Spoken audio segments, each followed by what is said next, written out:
Osmania University, from Hyderabad, IGNOU Regional Center. From Hyderabad, IGNOU Regional Center. ఈ రోజు ఈ మన లైవ్ ఛానల్లో ఈ BHIC 134 history of India 1707 to 1950 అనే బుక్లో నుంచి unit number 7 colonial economy and trade and industry. Colonial economy, trade and industry అనే 7th యూనిట్ను మనం ఈరోజు డిస్కస్ చేయబోతున్నాం. East India company, colonial economy, trade and industry. East India company 1600లో మన ఎలిజబెత్ రాణితోటి జాయింట్ స్టాక్ కంపెనీ అని, అంటే షేర్ హోల్డర్స్ కంపెనీలో ఇన్వెస్ట్ చేసే వాళ్ళందరూ జాయింట్గా, షేర్స్ ఉన్నటువంటి వాళ్ళందరూ జాయింట్గా ఒక కంపెనీ, పెద్ద కంపెనీగా ఏర్పడ్డారు.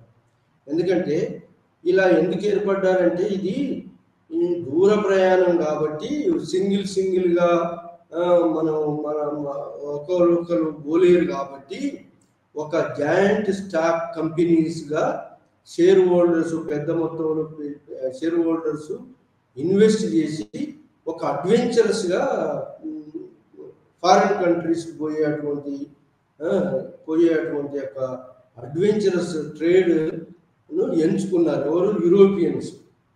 ఎప్పుడైతే జాగ్రఫికల్ డిస్కవరీస్, మరి నూతన మార్గాలు, సముద్ర మార్గాలు కనుగొన్నారు, ఇక అప్పటి నుంచి వాళ్ళు నూతన మార్గాల నుంచి మొట్టమొదటిసారి పోర్చుగల్ వాళ్ళు, ఆ తర్వాత స్పెయిన్ వాళ్ళు, ఆ విధంగా యూరోపియన్స్ మొట్టమొదట ఇండియాకు రావడం, వాళ్ళందరూ కూడా ఈ జాయింట్ స్టాక్ కంపెనీస్ అంటే షేర్ హోల్డర్ షేర్స్ని పెట్టుకొని ఒక ఉమ్మడిగా, ఒక సింగిల్కి అయితే ఇంత దూర ప్రయాణము, ఇంత మరి లాభాగా ఉండదు, అంత పెద్ద మొత్తంలో పెట్టుబడి పెట్టుకొని జాయింట్ స్టాక్ కంపెనీస్గా వాళ్ళు పర్మిషన్, గవర్నమెంట్ వాళ్ళ హోమ్ గవర్నమెంట్ పర్మిషన్ తీసుకొని మరి వర్తక వ్యాపారానికి మరి ఏది ఇండియాకు వచ్చారు. మొట్టమొదటి వచ్చిన వాళ్ళు, వర్తక వ్యాపారానికి వచ్చినటువంటి వాళ్ళు, ఇండియాకు వచ్చినటువంటి వాళ్ళు పోర్చుగీస్ వాళ్ళు.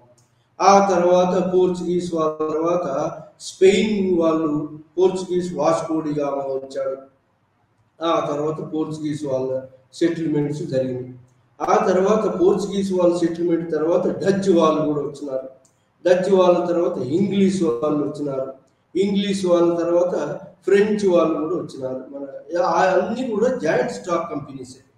అన్నీ కూడా వాళ్ళ హోమ్ గవర్నమెంట్ పర్మిషన్ తీసుకొని ఈ కంపెనీలో ఇన్వెస్ట్ చేసినటువంటి వాళ్ళు, షేర్ హోల్డర్స్ అందరూ ఇలా ఆ అడ్వెంచరస్ ట్రేడ్, కొత్త ఏరియాలో ట్రేడ్ చేయడం, వ్యాపారం చేయడానికి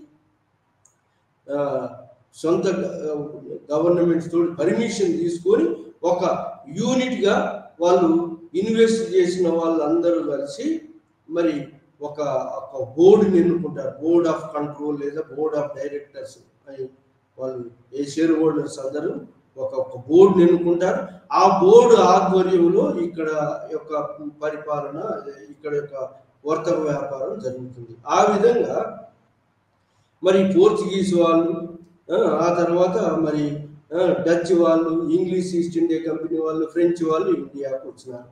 మరి అదేవిధంగా స్పెయిన్ నుంచి అమెరికాకు పోయినారు. ఈ విధంగా మరి నూతన మార్గాలు, కొత్త మార్గాలు ఎక్కడెక్కడ కనుక్కున్నారో అక్కడెక్కడ వాళ్ళు ఈ యొక్క జాయింట్ స్టాక్ కంపెనీస్ అనేటువంటి ఒక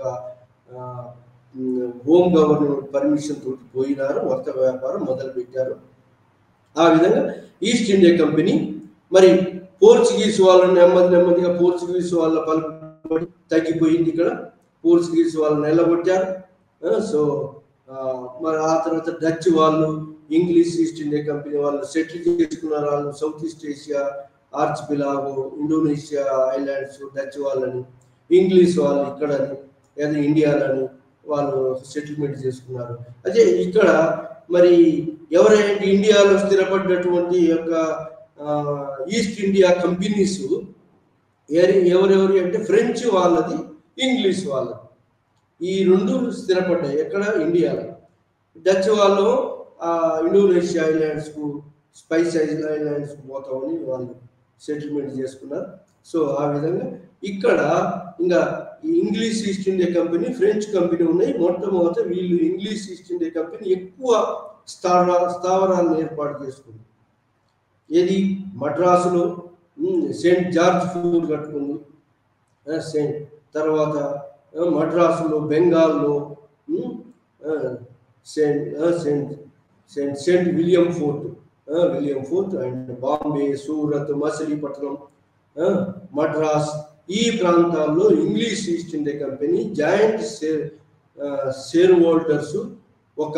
దాని స్ట్రక్చర్ ఎట్లా ఉంటుందంటే, ఆ కంపెనీ వాళ్ళు ఈస్ట్ ఇండియా కంపెనీ స్ట్రక్చర్ ఏంటంటే, కంపెనీ షేర్ హోల్డర్స్ పెట్టిన వాళ్ళందరూ కలిసి కొంతమందిని వాళ్ళు డైరెక్టర్స్గా, బోర్డ్ ఆఫ్ డైరెక్టర్స్ ఎన్నుకుంటారు. ఆ డైరెక్టర్స్ ఒక బోర్డు, 5-6 మంది డైరెక్టర్స్ ఉంటారు. ఆ డైరెక్టర్స్ యొక్క సలహాలు, సూచనల మేరకు ఇక్కడ వర్తక వ్యాపారం జరుగుతుంది. ఎక్కడ? ఇండియాలో. అది దాన్ని ఏమంటారు? Board of directors. ఆ విధంగా బోర్డ్ ఆఫ్ డైరెక్టర్స్ ఆధ్వర్యంలో ఈ ఇండియాలో స్థావరాలు ఏర్పాటు చేసుకుంటారు. స్థావరాల్లో మరి ఆ స్థావరాల్లో ఏంటంటే ఫోర్ట్స్ కట్టుకుంటారు. సీ పోర్ట్స్ ముఖ్యంగా సీ పోర్ట్స్ క్యాప్చర్ చేసుకొని సీ పోర్ట్స్లలో ఒక ఫోర్టును, కొంత మిలిటరీ, కొంత సైన్యాన్ని వాళ్ళ రక్షణ కోసం. ఆ విధంగా కోటకు రక్షణగా కొంత మిలిటరీని పర్మిషన్, ఎవరు పర్మిషను? నేటివ్ రూలర్స్ పర్మిషన్ తోటి ఇవన్నీ ఏర్పాటు చేసుకుంటారు. ఏంటి? వాళ్ళ రక్షణ కోసం అని. వాళ్ళ మన ఇండియన్ రూలర్స్ కూడా పర్మిషన్ ఇచ్చినారు. ఎవరికి? ఫారినర్స్. ఎందుకు ఇచ్చారంటే, ఫారినర్స్ రావటం వల్ల మన వస్తువులకు ఎక్కువ గిరాకీ ఉండి విదేశీ మారక ద్రవ్యం వస్తుంది. కాబట్టి ఇండియన్ రూలర్స్ మరి ఈ విదేశీ కంపెనీలకు పర్మిషన్ ఇచ్చారు. ఏది? స్టేషన్స్, ఏది ఫ్యాక్టరీస్ పెట్టుకోవడానికి, స్టేషన్స్ పెట్టుకొని వర్తక వ్యాపారం చేసుకోవడానికి. ఈ విధంగా వాళ్ళ మొట్టమొదటి పోటీ కూడా ఉంది. యూరోపియన్స్ కంపెనీస్ మధ్యన పోటీ వల్ల కూడా వాళ్ళకు మన ఇండియన్ ట్రేడ్, ఇండియన్ గూడ్స్ బాగా అమ్ముడుపోయేది, ఎక్కువ ధరకు అమ్ముడుపోయేది. కాబట్టి ఇండియాకు మారక ద్రవ్యం వస్తుండేది. బులియన్, ఇంగ్లాండ్ బులియన్, బంగారం, వెండి, మరి బ్యాలెన్స్ ఆఫ్ ట్రేడ్ మన వైపు ఉంటుండే. వాళ్ళ వైపు వాళ్ళ వస్తువులు ఇక్కడి నుంచి కొనకపోయి ఎక్కువ ధరకు వాళ్ళకి అక్కడ నేటివ్ కంట్రీస్కి అమ్ముకునేవాళ్ళు. ఆ విధంగా లాభం సంపాదించుకునేవాళ్ళు. మన వాళ్ళకు కూడా లాభం వచ్చేది. ఎందుకంటే మన వస్తువుల దాటికి అవి తట్టుకునేవి కావు. ఏది? ఇంగ్లాండ్లో ఉన్నటువంటి యొక్క మరి చేతి వృత్తులతోటి ఉన్నటువంటి వస్తువులు మన చేతి వృత్తులతోటి ఉన్నటువంటి యొక్క వస్తువులకు సరితూగేవి కావు. కాబట్టి మన వస్తువులకు ఎక్కువ గిరాకీ ఉండేది. ఆ విధంగా మరి యూరోపియన్స్ అందరూ వచ్చి ఈ యొక్క కాలనీస్లలో ఇండియాలో వర్తక వ్యాపారం మొదలుపెట్టారు. అదే ఇంగ్లీష్ ఈస్ట్ ఇండియా కంపెనీ. మరి ఈ యొక్క పర్మిషన్ తోటి నేటివ్ గవర్నమెంట్ పర్మిషన్ 1601 నుంచి పర్మిషన్ తోటి ట్రేడింగ్ స్టేషన్స్ ఎక్కడ? మద్రాస్, బాంబే, సూరత్, మచిలీపట్నం, బెంగాల్, మద్రాస్. సో ఈ అన్నిటి చోట్ల నేటివ్ రూలర్స్ పర్మిషన్ తోటి ఈ స్టేషన్స్, ఏది? ట్రేడింగ్ స్టేషన్స్ ఏర్పాటు చేసుకొని నెమ్మదిగా ఏం చేసిందంటే, వీళ్ళు ఫ్రెంచ్ వాళ్ళు కూడా ఉన్నారు. మద్రాసులో, పాండిచ్చేరిలో ఫ్రెంచ్ వాళ్ళు ఉన్నారు. పుదుచ్చేరిలో కూడా ఫ్రెంచ్ వాళ్ళు ఉన్నారు. నెమ్మదిగా ఈ నేటివ్ రూలర్స్ తోటి పర్మిషన్ తీసుకున్నటువంటి యొక్క ఈ ఫారిన్ కంపెనీస్, ఏది? ఫ్రెంచ్ ఈస్ట్ ఇండియా కంపెనీ అనుకోండి, ఇంగ్లీష్ ఈస్ట్ ఇండియా కంపెనీ అనుకోండి, వీళ్ళు ఏంటి? కోటలు కట్టుకున్నారు. స్టేషన్స్, సీ పోర్ట్లలో కోటలు కట్టుకోవడం కాకుండా కొంత సైన్యాన్ని కూడా పెట్టుకున్నారు. మరి ట్రేడింగ్ స్టేషన్స్ పెట్టుకున్నారు. ఆ ఫ్యాక్టరీస్ అంటారు వాటి. అట్లాంటి వాళ్ళు నెమ్మదిగా మన నేటివ్ రూలర్స్ మధ్యలో ఈ మోనోపొలి, అంటే ఈస్ట్ ఇండియా కంపెనీ, ఇంగ్లీష్ వాళ్ళు ఈ ఇంగ్లీష్ ఈస్ట్ ఇండియా కంపెనీకి ఆ దేశము మరి వర్తక వ్యాపారం మరి చేసుకోమని మోనోపొలి ఇచ్చింది. ఏదికి ఈస్ట్ ఇండియా కంపెనీకి. అట్లే ఫ్రెంచ్ ఈస్ట్ ఇండియా కంపెనీ కూడా మోనోపొలి సంపాదించుకుంది. సో ఆ విధంగా వచ్చినటువంటి వర్త వ్యాపారానికి వచ్చినటువంటి యొక్క ఈ కంపెనీస్ నెమ్మదిగా ఎక్కడైతే ఈ నేటివ్ రూలర్స్ వారసత్వ తగాదాలు వస్తాయో, వారసత్వ తగాదాల్లో ఫ్రెంచ్ వాళ్ళు ఒకవైపు, ఇంగ్లీష్ ఒకవైపు ఉండటం, వీళ్ళ సాయం అడిగారు వాళ్ళు. సో ఆ విధంగా మొట్టమొదటిసారి మద్రాసులో ఈ ఫ్రెంచ్ యొక్క గవర్నర్ డూప్లే ఫ్రెంచ్ గవర్నర్ డూప్లే ఈ యొక్క Madras station English East India company యొక్క స్టేషన్, మద్రాసులో ఉన్న స్టేషన్ను పట్టుకోవాలని ప్రయత్నం చేస్తే ఇంగ్లీష్ ఈస్ట్ ఇండియా కంపెనీ వాళ్ళు ఈ యొక్క ఈ మద్రాసు ఏ టెరిటరీ అయితే ఉందో ఆ రాజుకు విన్నపం చేసుకున్నారు. విన్నపం చేసుకుంటే ఆ రాజు English East India company control చేయాలని ప్రయత్నం చేశాడు. ఏది ఫ్రెంచ్ ఈస్ట్ ఇండియా కంపెనీని కంట్రోల్ చేయాలని ప్రయత్నం చేశాడు. ఏది ఇంగ్లీష్ ఈస్ట్ ఇండియా కంపెనీ యొక్క స్థావరాన్ని పట్టుకున్నందుకు గాను ఫ్రెంచ్ ఈస్ట్ ఇండియా కంపెనీని కంట్రోల్ చేయాలని ప్రయత్నం చేస్తే ఆ దాంట్లో ఇది ఫ్రెంచ్ సైన్యాల ముందు నేటివ్ సైన్యాలు, రాజు సైన్యాలు నిలవలేక ఓడిపోయింది. సో దాంతో ఇంగ్లీష్ ఈస్ట్ ఇండియా కంపెనీ కూడా ఏమర్థం చేసుకున్నదంటే, యూరోపియన్ సైన్యం ముందు ఇండియన్ సైన్యం నిలవలేదు, నేటివ్ సైన్యము. ఎందుకంటే యూరోపియన్స్ అప్పటికే ఫైర్ ఆర్మ్స్ డెవలప్ చేశారు. ఫైర్ ఆర్మ్స్ అంటే ఈ యొక్క ఫిరంగి దళం అనుకోండి, లేదా ఈ పిస్తోల్స్, రైఫిల్ సోల్జర్స్. మరి ముందు ఫైర్ ఆర్మ్స్ ముందు ఇండియన్ రూలర్స్ ఏది ట్రెడిషనల్ పద్ధతిలో బల్యము, డాల్, మరి బాణము వీటితోటి యుద్ధం చేసే వాళ్ళు ఈజీగా నిలవలేరని చెప్పి అర్థమైపోయింది. సో దాంతో ఇంగ్లీష్ ఈస్ట్ ఇండియా కంపెనీ కూడా అర్థం చేసుకుంది, ఫ్రెంచ్ ఈస్ట్ ఇండియా కంపెనీ కూడా అర్థం చేసుకుని ఇక మొదలు పెట్టారు. ఏది నేటివ్ రూలర్స్ మధ్యలో ఎవరి మధ్యలో అయితే తగాదాలు వస్తాయో నేటివ్ రూలర్స్ ఈ కంపెనీల సాయం అడగటం మొదలు పెట్టారు. ఏది ఫ్రెంచ్ ఈస్ట్ ఇండియా కంపెనీ సాయం, మరి ఇంగ్లీష్ ఈస్ట్ ఇండియా కంపెనీ సాయం. ఈ రెండు కంపెనీలు అర్థం చేసుకున్నాయి. మరి యూరోపియన్ సైన్యం ముందు మరి ఇండియన్ సైన్యం నిలవలేదు అని చెప్పి అప్పటికే ఈ ఉత్తర భారతదేశంలో ఔరంగజేబ్, మొఘల్స్ గట్టిగా ఉన్నారు, బాగా పొలిటికల్ గా పవర్ లో ఉన్నారు. కానీ దక్షిణ భారతదేశంలో ఏది మద్రాస్ ఏరియాలో, మద్రాస్ ఆర్కాట్ ఏరియాలో, మరి హైదరాబాద్ ఏరియాలో వారసత్వ యుద్ధాలు మొదలైనవి. ఆ విధంగా మరి French East India company, English East India company ఈ రెండు కంపెనీలు యుద్ధాల్లో పాల్గొనేవి. వీళ్ళు ఒకవైపు, వాళ్ళు ఒకవైపు మరి ఈ నేటివ్ రాజులకు సాయం చేయటం కోసం అని చెప్పి యుద్ధాల్లో చెరొక సైడ్ ఉండటం మొదలుపెట్టి ఆ విధంగా ఆర్కాట్ నవాబు అంటే ఆర్కాట్ నవాబు కర్ణాటక, ఫస్ట్ కర్ణాటక యుద్ధం, రెండవ కర్ణాటక యుద్ధం. మొట్టమొదటి ఏంటి అంటే ఇది ఈ కర్ణాటక యుద్ధం, ఫస్ట్ కర్ణాటక యుద్ధం, సెకండ్ కర్ణాటక యుద్ధం. సో ఈ విధంగా రాబర్ట్ క్లైవ్ మొట్టమొదటి కర్ణాటక యుద్ధంలో ఎక్స్లా చాపెల్ సంధి జరిగింది. కర్ణాటక యుద్ధంలో ఫ్రెంచ్ది ఆధిక్యత వచ్చింది. కానీ రెండవ కర్ణాటక యుద్ధంలో ఎవరు వచ్చిందంటే, కర్ణాటక యుద్ధంలో ఈ ఇంగ్లీష్ ఈస్ట్ ఇండియా కంపెనీ మరి గవర్నర్ రాబర్ట్ క్లైవ్ వచ్చాడు, ఈజీగా ఓడించాడు ఎవరిని, ఈ ఫ్రెంచ్ ఈస్ట్ ఇండియా కంపెనీ. ఆ విధంగా French East India company Hyderabad ఇష్యూను, కర్ణాటక ఇష్యూను, రెండు ఇష్యూస్ను ఈ యొక్క French company, English East India company, French East India company, English East India company take over చేసి ఈ ఇంటర్నల్ స్ట్రగుల్ పార్టిసిపేట్ అయి మొట్టమొదటిసారి కర్ణాటకలో ఫ్రెంచ్ వాళ్ళు ఆధిపత్యం సంపాదించారు. ఆ విధంగా అట్లే ఫ్రెంచ్ వాళ్ళు అక్కడ కాకుండా మళ్ళీ హైదరాబాద్ మీద కూడా ఆధిపత్యం సంపాదించారు వారసత్వ తగాదాలు. ఆ విధంగా హైదరాబాద్కు బుస్సీ వచ్చాడు.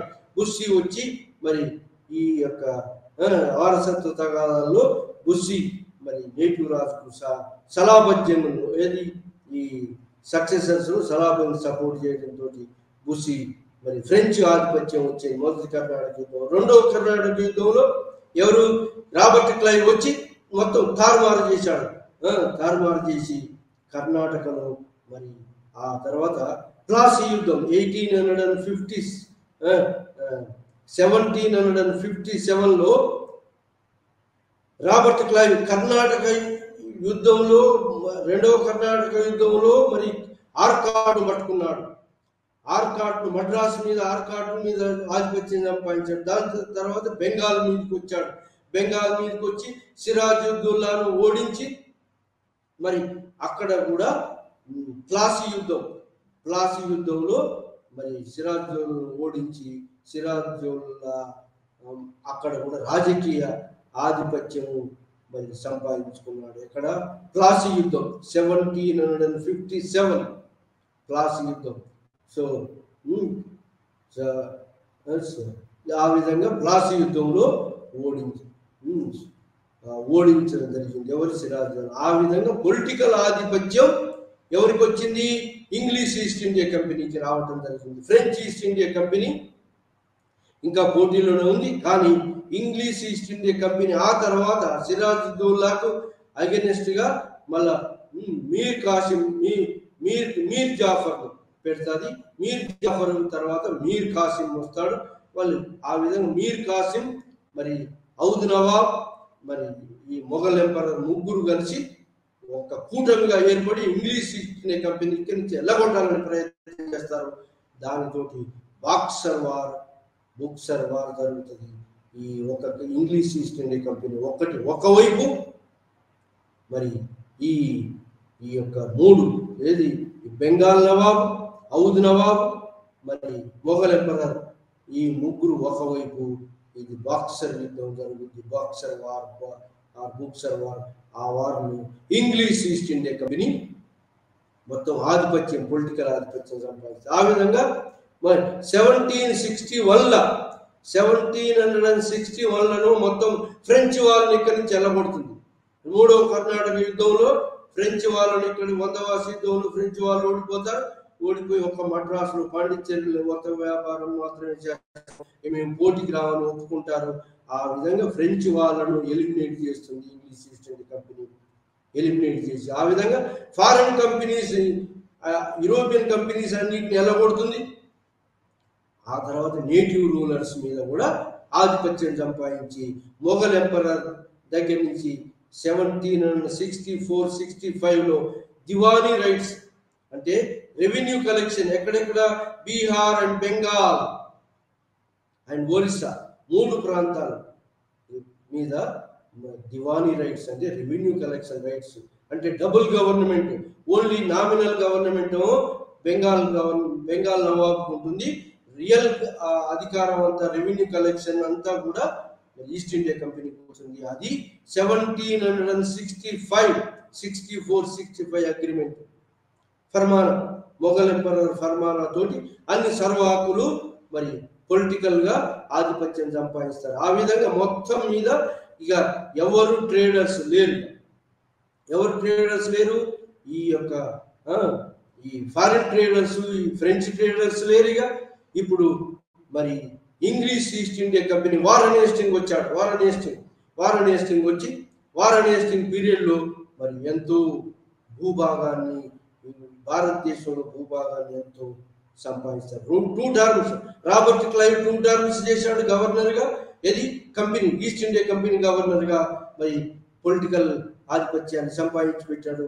ఆ తర్వాత వారన్ హేస్టింగ్ 2 టర్మ్ గవర్నర్గా చేసి అతను కూడా మరి ఇండియాలో ఉన్న భూభాగాన్ని వార్ యుద్ధం చేసి కాంకర్ చేసుకున్నాడు ఈ టెరిటరీస్.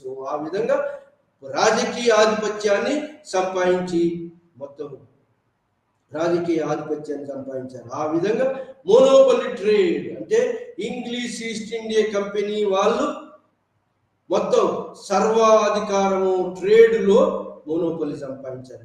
ఎట్లా మోనోపలి అంటే వాళ్ళు ఇష్టం ఉన్న ధరకే వస్తువులు అడ్వాన్స్ ఇచ్చేది. ఇక్కడ ఉన్న ఇండియన్ ఆర్టిజాన్స్ అడ్వాన్స్ ఇచ్చి వాళ్ళు కావలసిన బట్టలు నేయమని ఆ విధంగా వస్తువులను అడ్వాన్స్ ఇచ్చి మరి ఆ విధంగా వాళ్ళు ఇష్టం, మిగతా వాళ్ళు పోటీ వాళ్ళు ఎవరు లేరు కదా, కాబట్టి వాళ్ళు నిర్ణయించిన ధర కొనేవాళ్ళు. ఆ విధంగా మర్చెంట్ మోనోపలి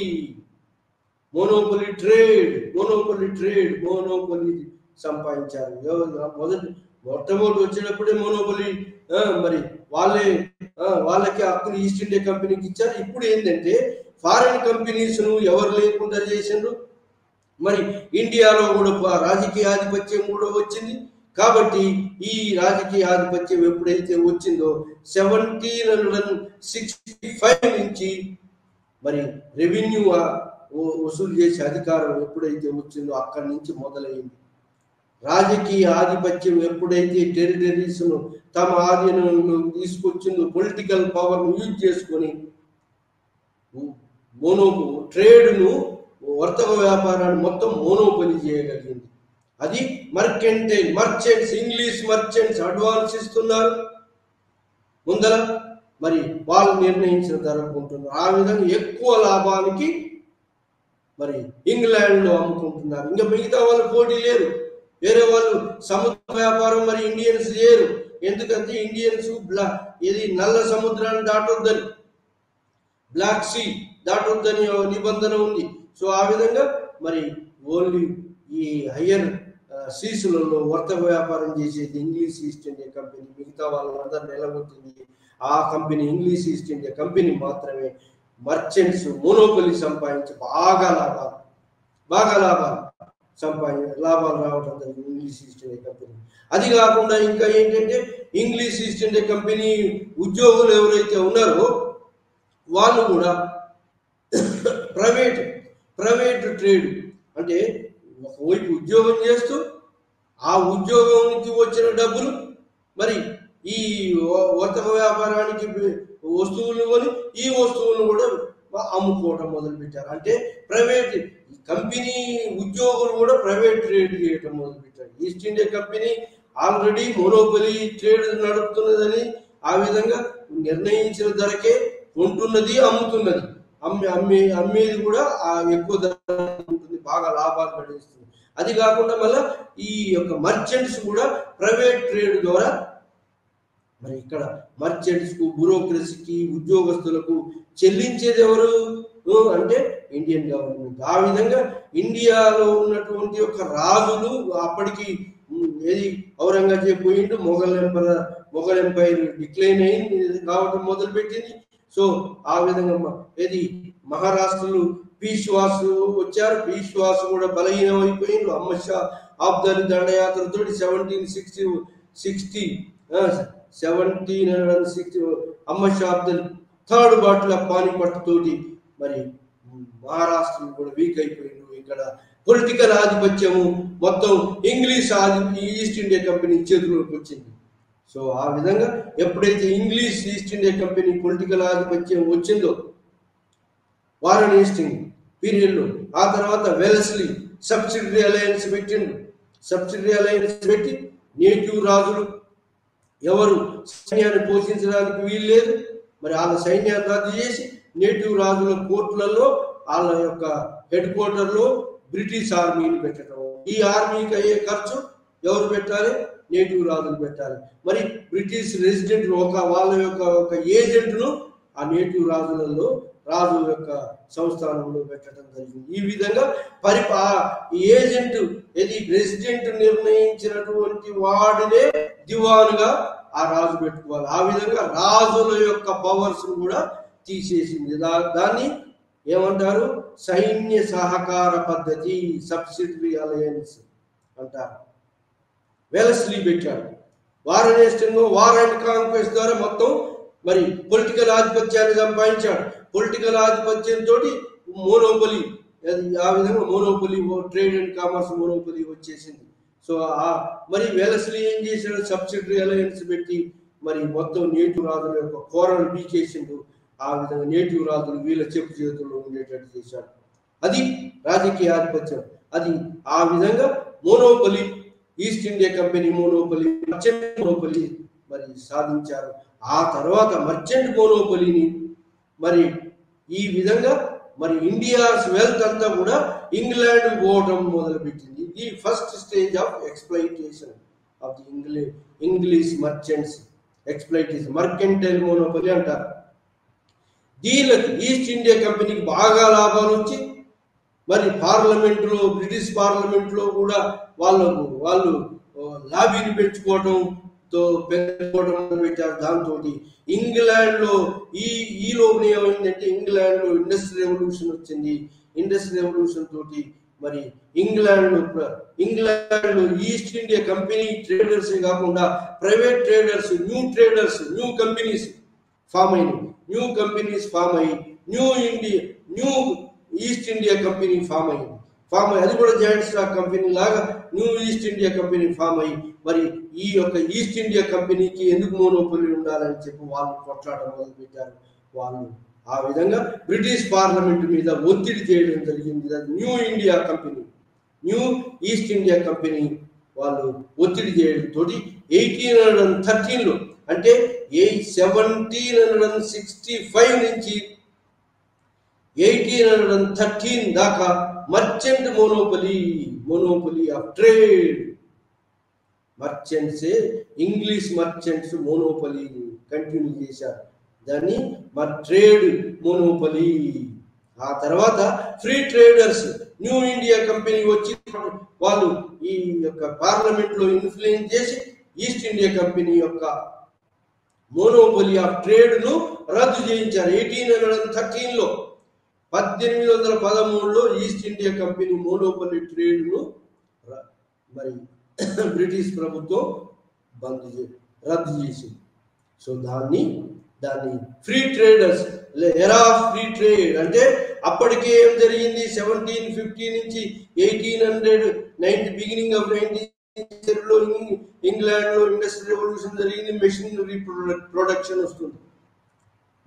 ప్రొడక్షన్ వస్తుంది కాబట్టి ఇండియాలో ఉన్నటువంటి యొక్క రా మెటీరియల్ను ఇంగ్లాండ్ పంపించాలి, ఇంగ్లాండ్లో ఉన్నటువంటి ఫినిషింగ్ గూడ్స్ ఇండియాకు రావాలి అని చెప్పి ఆ విధంగా ఇంగ్లీష్ ఈస్ట్ ఇండియా కంపెనీ మోనోపొలీని ట్రేడ్ రద్దు చేసి ఫ్రీ ట్రేడ్ పాలసీ, ఫ్రీ వాళ్ళు అంతకుముందు ఇండియా వస్తువులు బాగా గిరాకీ ఇంగ్లాండ్లో ఉన్నప్పుడు మన ఇండియన్ గూడ్స్ మీద ఇంపోర్ట్ ట్యాక్స్ వేశారు. కానీ ఇప్పుడు ఫ్రీ ట్రేడ్ అంటే ఆల్ ఇండస్ట్రీస్ బలపడి మెషినరీ ప్రొడక్షన్ వచ్చే వరకు వాళ్ళు free trade, laissez faire, free trade, free చేయాలి ట్రేడ్ అంతా మొదలుపెట్టారు. దాన్ని second stage of era of free trade policy, laissez faire policy. ఆ విధంగా ఇంగ్లీష్ ఈస్ట్ ఇండియా కంపెనీ మోనోపొలీని రద్దు చేశారు. ఫ్రీ ట్రేడర్స్ వచ్చారు. ఫ్రీ ట్రేడ్ దాన్ని ఎరా ఆఫ్ ఫ్రీ ట్రేడ్ అంటే 1813 నుంచి ఎరా ఆఫ్ ఫ్రీ ట్రేడ్ 1858 దాకా, 1857 రివోల్ట్ దాకా మరి ఫ్రీ ట్రేడ్ నడిచింది. ఆ ఫ్రీ ట్రేడ్ పీరియడ్లో ఏమైందంటే ఇండియా ఏమైంది, India was transformed as a colony of purchasing of ఏది ఫినిష్డ్ గూడ్స్ పర్చేజింగ్ గా మరి రా మెటీరియల్ ఎక్స్పోర్టింగ్ కంట్రీగా మారింది. అది ఈ యొక్క సెకండ్ స్టేజ్ ఆఫ్ ఎక్స్ప్లైటేషన్. ఆ విధంగా మరి ఈ నేటివ్ రూల్ మొత్తం మరి భారతదేశంలో యొక్క పరిపాలన తన హస్తగతం చేసుకొని రెవెన్యూ హక్కులు, అన్ని హక్కులు సంపాదించినటువంటి ఇంగ్లీష్ ఈస్ట్ ఇండియా కంపెనీ ఏం చేసిందంటే 3 రెవెన్యూ కలెక్షన్స్ తోటి రైతువారి, మహల్వారి, జమీందారి రెవెన్యూ కలెక్షన్స్ ఎక్కువ రెవెన్యూ వసూలు చేసింది. వసూలు చేసి దానికి దేనికి ఇన్వెస్ట్ చేసింది? వాళ్ళ ట్రూప్స్, వాళ్ళ యొక్క సైన్యాన్ని పెంచుకోవటం కోసం, యుద్ధాలకు వాడుకోవటం కోసం. ఇక కమర్షియలైజేషన్ ఆఫ్ అగ్రికల్చర్ కూడా కమర్షియల్ క్రాప్స్ ఏంటి? Tea, coffee, rubber, jute, indigo, ఈ కమర్షియల్ క్రాప్స్ను పండించాలి అని చెప్పి కమర్షియల్ అగ్రికల్చర్ జరిగింది. Commercialisation of agriculture. ఇక మొత్తం ఫ్రీ ట్రేడ్లో ఇండియా మొత్తం ఒక కాలనీ. ఏది? ఇంగ్లాండ్లో మిషనరీ గూడ్స్ మీద ప్రొడ్యూస్ అయినటువంటి యొక్క ఉత్పత్తి అయినటువంటి వస్తువులు కొనే దేశంగా, ప్లాంటేషన్స్, రా మెటీరియల్ ఎక్స్పోర్ట్ చేసే దేశంగా మారింది, కాలనీగా మారింది. ఏది? ఇంగ్లీష్ గూడ్స్ కొనాలి, ఇంగ్లీష్ గూడ్స్ ఇంగ్లాండ్ యొక్క ఇండస్ట్రీస్కు సరిపోయేటువంటి యొక్క రా మెటీరియల్ను పంపాలి ఇక్కడి నుంచి. ఈ విధంగా రా మెటీరియల్ ఎక్స్పోర్టింగ్ కంట్రీగా, ఫినిష్డ్ గూడ్స్ ఇంపోర్టింగ్ కంట్రీగా, ఒక కాలనీగా. ఇక్కడ ఏ ఇండస్ట్రీస్ లేవు, నేటివ్ ఆర్టిజాన్ ఇండస్ట్రీస్ అన్ని కొలాప్స్ అయిపోయినాయి. ఇక అగ్రికల్చర్ మీద ఎక్కువ మంది డిపెండ్ కావాల్సి వచ్చింది. అదే ఇంగ్లాండ్లో అయితే ఏం జరిగింది తెలుసా? ఎప్పుడైతే నేటివ్ ఇండస్ట్రీస్, మెషినరీస్ వచ్చినాయో, మెషిన్ ప్రొడక్షన్ వచ్చిందో, ఆ నేటివ్లో ఉన్నటువంటి ఆర్టిజాన్స్ అందరూ కూడా, చేతి వృత్తుల వాళ్ళందరూ కూడా ఇండస్ట్రీలకి పోయి అబ్జర్వ్ అయిపోయింది. అగ్రికల్చర్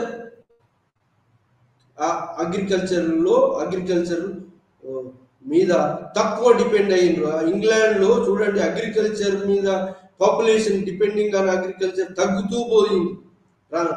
ఎందుకంటే ఇండస్ట్రీస్ మీద, సర్వీస్ సెక్టర్ మీద వాళ్ళు ఇంక్రీజ్ అయింది. కానీ ఇండియాలో ఏమైంది?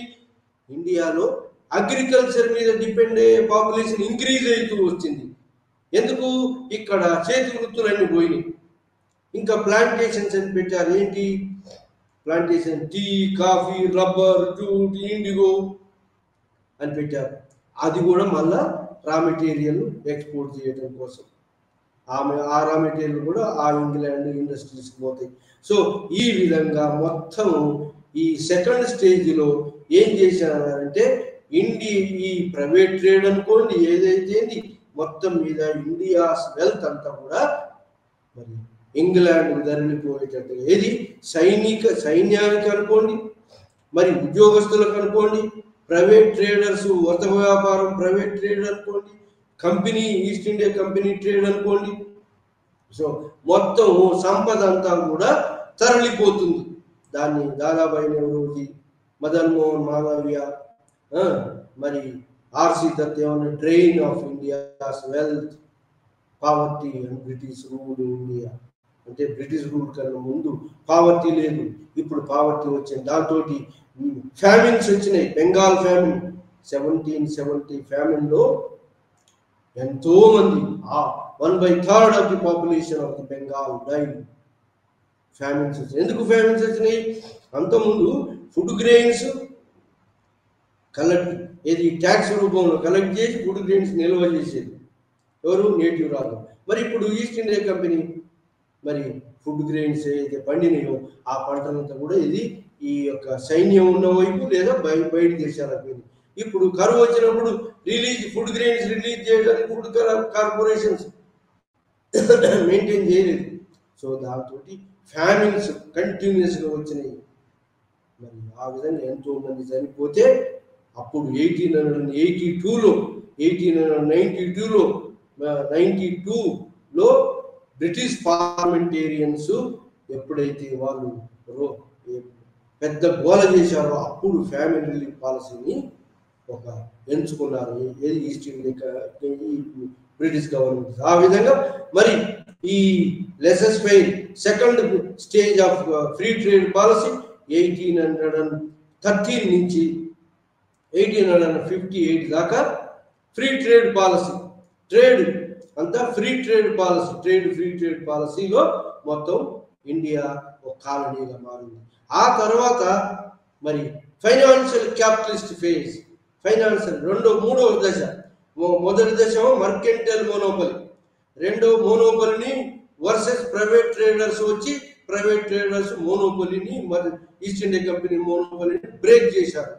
ఆ తర్వాత ఫ్రీ ట్రేడ్ పాలసీ వచ్చింది. సెకండ్ స్టేజ్లో ఫ్రీ ట్రేడ్ పాలసీ 1813 నుంచి మరి 1858లో 1857 రివోల్ట్ తర్వాత ఈస్ట్ ఇండియా కంపెనీ పరిపాలన రద్దు చేసి బ్రిటిష్ పార్లమెంటరీ ప్రభుత్వం ఆధిపత్యంలోకి మన ఇండియన్ గవర్నమెంట్ పరిపాలన పోయింది. ఇండియా పరిపాలన మరి కంపెనీ రద్దు చేసి 1858 నుంచి finance capital investment in India second stage పోయి థర్డ్ స్టేజ్ ఆఫ్ ఎక్స్ప్లైటేషన్ వచ్చింది. థర్డ్ స్టేజ్లో మొట్టమొదటిసారి ఏంటంటే ఫైనాన్స్ ఇన్వెస్ట్ చేయాలి. ఎక్కడ చేయాలి? ఇండియాలో చేయాలి. ఎందుకు? ఇండియాలో రీసోర్సెస్ ఉన్నాయి, పబ్లిక్ ఉన్నారు, కొనే మార్కెట్ ఉంది, మరి రా మెటీరియల్ ఉంది, ల్యాండ్ చీపు, వాటర్ చీపు, లేబర్ చీపు, అన్ని చీపు. మరి ఇంగ్లాండ్లో అన్ని కాస్ట్, ఇక్కడి నుంచి ఆడికి పోవాలి, మళ్ళీ అక్కడి నుంచి ఇడికి రావాలి వస్తువులు. కానీ ఇక్కడే ఇన్వెస్ట్ చేయొచ్చు, ఇక్కడే మరి డిస్ట్రిబ్యూట్ చేయొచ్చు అని చెప్పి ఫైనాన్షియల్ క్యాపిటలిస్ట్ ఫేజ్ అని మరి 1858 నుంచి మరి ఫైనాన్షియల్ క్యాపిటలిస్ట్ ఫేజ్లో ఏం చేశారు? మొట్టమొదటిసారి ప్లాంటేషన్ అంటే టీ, కాఫీ, రబ్బర్, ఇండిగో, ఈ ప్లాంటేషన్స్కు, జూట్, వీటికి గోనె సంస్థలు తయారయ్యేటువంటి వీటికి పర్మిషన్ ఇచ్చారు. వీటికి పర్మిషన్ ఇచ్చి వీటి మీద ఇన్వెస్ట్ చేసి మళ్ళీ అల్టిమేట్గా ఈ రా మెటీరియల్ కూడా వీటి మీద వచ్చేటువంటి రా మెటీరియల్ కూడా ఇంగ్లాండ్ మిషనరీస్ పంపి అక్కడి నుంచి మళ్ళీ ఫినిష్డ్ గూడ్స్ టీ ఇక్కడి నుంచి టీ ముడికి టీ పోయి కాఫీ గింజలు పోయి అక్కడ తయారు చేసి కాఫీ, జూటు, జనపనార, మరి అదేవిధంగా ఇండిగో, ఈ అంతా కూడా ఓపియం ఎక్కడి నుంచి? ఇండియా నుంచి చైనాకు పంపించి చైనా నుంచి సిల్క్ కొని. సో ఈ విధంగా మరి ఇక్కడ ట్రేడ్ ట్రేడు ఈ బెంగాల్ తర్వాత క్యాంటన్ మకావో, ఇక్కడ చైనా, ఆ తర్వాత లండన్.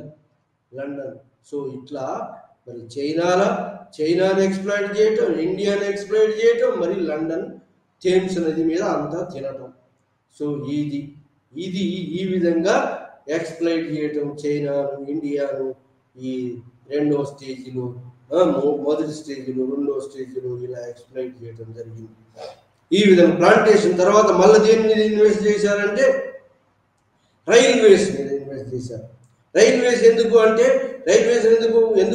వాళ్ళ సైన్యం రావడానికి, లేదా వాళ్ళ వస్తువులు అంతటా కూడా వాళ్ళ ఇండస్ట్రీలో తయారైన వస్తువులంతటా కూడా జొప్పించి సొమ్ము చేసుకోవడం కోసం రైల్వేస్ మీద పెట్టుబడి పెట్టారు. వాటికి ఇండియన్ గవర్నమెంట్స్ అన్ని కూడా ఇంట్రెస్ట్ గ్యారంటీ ఇచ్చింది అగ్రిమెంట్లో. సో ఆ విధంగా రైల్వేస్ మీద పెట్టుబడి పెట్టారు. ఆ విధంగా మొట్టమొదటిసారి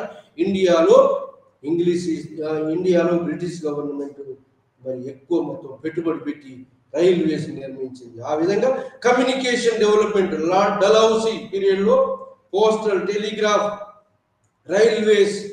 మరి డల్హౌసీ ఏం చేశాడంటే డల్హౌసీ పీరియడ్లో మరి డాక్ట్రిన్ ఆఫ్ ల్యాబ్స్, రాజ్య సంక్రమణ సిద్ధాంతం, పుత్రులు లేని వాళ్ళ స్వాధీనం చేసుకోవడం, మాల్ అడ్మినిస్ట్రేషన్, ఇవన్నీ పెట్టాడు. ఆ విధంగా ఎక్స్పాన్షన్ 1858లో గ్యారంటీ ఇచ్చింది. ఏది? ఈ క్వీన్ విక్టోరియా గ్యారంటీ ఇచ్చి ఇక నుంచి అందరూ నేటివ్ రాజుల జోలికి మేము నేటివ్ రాజులు మరి పుత్రులను లేకపోయినా ఎవరినైనా అడాప్ట్ చేసుకోవచ్చు గ్యారంటీ ఇచ్చి క్వీన్ విక్టోరియా ప్రొక్లమేషన్ తోటి పరిపాలన తమ ఆధిపత్యంలోకి తీసుకొచ్చుకుంది బ్రిటిష్ పార్లమెంటు. ఆ తర్వాత మరి ఇక్కడ రూల్ ఆఫ్ లా పెడతాం, అందరూ కూడా కావచ్చు గవర్నమెంట్లో అని చెప్పి అన్ని గ్యారంటీస్ ఇచ్చి ఆ విధంగా ఫైనాన్స్ ఇన్వెస్ట్ చేయడం మొదలుపెట్టింది. ఆ విధంగా ఫైనాన్స్ ప్లాంటేషన్లో, రైల్వేస్లో పెట్టి మన ఇండియాను ఇంకా ఫినిష్డ్ గూడ్స్ కొనే కాలనీగా మార్చి రా మెటీరియల్ మొత్తం అక్కడ ఎక్స్పోర్ట్ కావటం, ఆ విధంగా ఇక్కడ ఫైనాన్స్ పెట్టి రైల్వేస్ మీద పెట్టి వాళ్ళ గూడ్స్ అన్నిటి కూడా మరి ఎక్కడ నూక్ అండ్ కార్నర్ ఆఫ్ ఇండియాలో చేరేటట్టు చేశారు. ఆ విధంగా మన నేటివ్ ఇండస్ట్రీస్ అన్ని నాశనం అయిపోయినాయి. చేతి వృత్తులు ఒక్క దెబ్బకు నాశనం అయిపోయి చేతి వృత్తుల వాళ్ళందరూ కూడా అగ్రికల్చర్ మీదకి వచ్చారు. అగ్రికల్చర్ మీద డిపెండ్ అయ్యే పాపులేషన్ ఎక్కువైంది మన దగ్గర. డీఇండస్ట్రియలైజేషన్, ఇండియా ఇండస్ట్రియలైజేషన్ కాలేదు. మరి అది ఎందుకంటే ఫారిన్ గవర్నమెంట్ ఉంది కాబట్టి. డీఇండస్ట్రియలైజేషన్ అంటే ఇక్కడ ఇండస్ట్రీస్ డెవలప్ చేయలేదు. టాటా ఐరన్ అండ్ స్టీల్ వచ్చిందాక ఏది రియల్ ఇండస్ట్రీస్ను ఓపెన్ చేయలేదు. ఓన్లీ కాటన్ ఇండస్ట్రీస్ను, జూట్ ఇండస్ట్రీ, కొన్ని ఇండస్ట్రీస్ను మాత్రమే ఓపెన్ చేసింది. ఆ విధంగా క్యాపిటల్ ఫైనాన్షియల్ క్యాపిటలిస్ట్ ఫేజ్ 1858 నుంచి 1948 దాకా, ఫస్ట్ వరల్డ్ వార్ దాకా ఫైనాన్స్ క్యాపిటల్ మన దగ్గర పెట్టింది. కొన్ని ఇండస్ట్రీస్ని ఏర్పాటు చేసింది. కానీ real industries, iron and steel అట్లాంటివి ఓపెన్ చేయలేదు. ఆ విధంగా ఇండియా డీఇండస్ట్రియలైజేషన్ అంటే ఇండస్ట్రీస్ డెవలప్ కాలేదు. మన ఆర్టిజాన్స్ అని మన చేతి వృత్తులను అనువదింపుకునే ఈ విధంగా ఇండియాను 3 స్టేజీలలో ఎక్స్ప్లైట్ చేసింది ఇంగ్లాండ్. ఇది మనము ఈరోజు ట్రేడ్ ఫస్ట్ స్టేజ్లో, సెకండ్ స్టేజ్లో మోనోపలి పోయింది. ఫస్ట్ స్టేజ్లో మోనోపలి, సెకండ్ స్టేజ్లో మోనోపలి పోయి ఫ్రీ ట్రేడ్, థర్డ్ స్టేజ్లో ఇండియాను మొత్తం డీఇండస్ట్రియలైజేషన్ అంటే ఇండస్ట్రీస్ ఎక్కడ కూడా డెవలప్ కాలేదు. మన native industries, all industries develop కావడానికి ఇండియాను కాలనీగా యూజ్ చేసుకున్నది. అది ఫైనాన్స్ క్యాపిటల్ పెట్టి ఎక్కడెక్కడ వాళ్ళకు అనుకూలమైన చోట ప్లాంటేషన్స్ మీద, రైల్వేస్ మీద పెట్టి ఇండియాను ఇంగ్లాండ్ గూడ్స్ కొనేటట్టుగా చేసుకున్నది. ఈ విధంగా మరి ఇంగ్లాండ్ ఇండియాను ట్రేడ్ ఇలా మోనోపలి ట్రేడ్, ఫ్రీ ట్రేడ్, ఆ తర్వాత ఇండస్ట్రీ ఇండియాలో డెవలప్ కాకుండా చేసింది. అది ఈ ఇండియాలో ఇండస్ట్రీస్ మొత్తం ఇండియా డీఇండస్ట్రియలైజేషన్ అంటే ఇండస్ట్రియలైజేషన్ జరగలేదు మన ఇండియాలో. సో అది మన వాటి చేతి వృత్తులు పోయి చేతి వృత్తుల వాళ్ళందరూ అగ్రికల్చర్ మీదకి వచ్చారు. సో ఆ విధంగా ఇంగ్లాండ్ దేశము అగ్రికల్చర్ మీద డిపెండ్, 10% పాపులేషన్ అగ్రికల్చర్ మీద డిపెండ్ అయితే మన దగ్గర మరి అంత ముందు ఉన్న పాపులేషన్ కానీ పెరిగిపోయింది. ఇది అగ్రికల్చర్ వ్యవసాయం మీద డిపెండ్ అయినటువంటి వాళ్ళు. ఎందుకంటే ఇండస్ట్రీస్ అన్ని నాశనమైనవి, చేతి వృత్తులు అని పోయినాయి మొత్తం మీద. ఆ విధంగా మరి వ్యవసాయ దేశంగానే మరి వెనకబడ్డ దేశంగా ఉంటుంది. ఆ విధంగా ఇండియా యొక్క వెల్త్ అంతా కూడా మరి ఇంగ్లాండ్ పంపించి ఇంగ్లాండ్ ఇండస్ట్రియలైజ్డ్ కంట్రీగా మారింది. మన దేశము బీద దేశంగా, ఇండస్ట్రీస్ డెవలప్ కాని దేశంగా మారిపోయింది. ఇది ట్రేడ్ అండ్ ఇండస్ట్రీస్లో మనం ఈరోజు ఈ యొక్క colonial economy, trade and industry, trade monopoly, trade free trade, ఆ విధంగా రెండో ఎక్స్ప్లాయిటేషన్, మరి మొత్తం ఇండియాను డీఇండస్ట్రియలైజేషన్ చేసి మొత్తం ఇండస్ట్రీస్ డెవలప్ కాకుండా చేసి మొత్తం వాళ్ళ ఇండస్ట్రీస్ డెవలప్ అయ్యేటట్టు చేసుకున్నది. అది మన యొక్క బ్రిటిష్ వాళ్ళు మన ఇండియాను ఒక కాలనీగా మార్చివేశారు. అది మనం ఈరోజు ఈ లైవ్ ఛానల్లో మనం ఈరోజు ఈ యొక్క ఆస్పెక్ట్ని డిస్కస్